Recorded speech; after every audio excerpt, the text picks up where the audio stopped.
Assalamualaikum warahmatullahi wabarakatuh.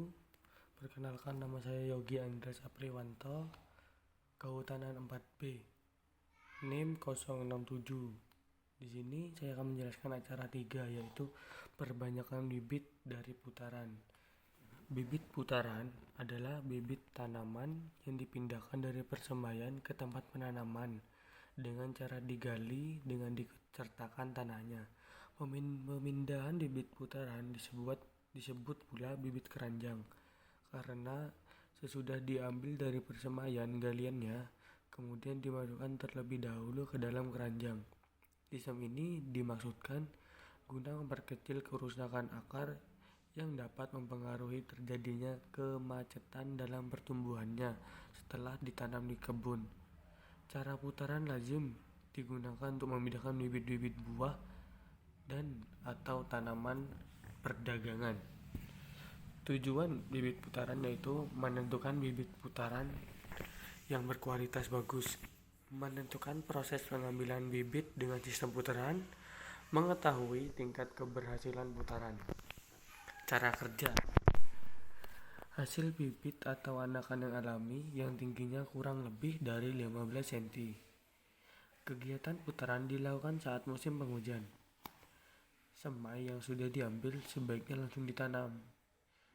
Bila kondisi semai masih sangat kecil, sebaiknya disimpan dalam bedeng sapi.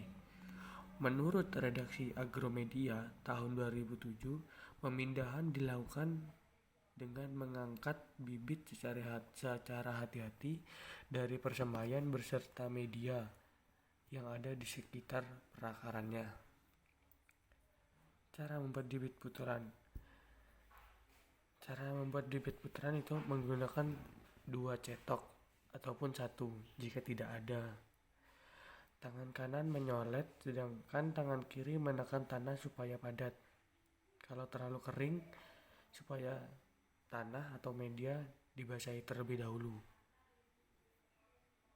Nah, setelah itu membuat putaran lalu mencongkel tanahnya agar media dan bibit ikut bersamaan. Bibit yang kita gunakan adalah bibit duren. Alat-alat yaitu cetok dan polybag dari bekas minyak.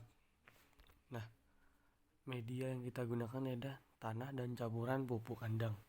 Diisi hingga setengah penuh dari polybag tersebut.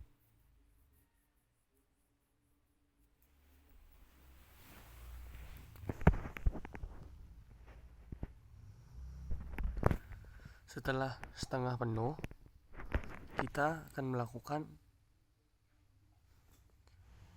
dengan cara putaran, yaitu dengan membuat putaran pada sekitar bibit, lalu kita cabut dengan medianya yaitu tanah dari bibit tersebut.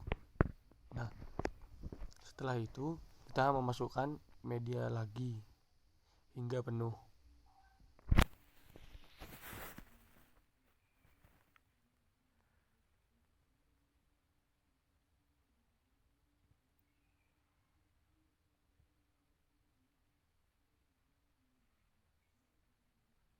Dan setelah penuh, tidak lupa untuk menekan-nekan tanah atau media agar lebih padat.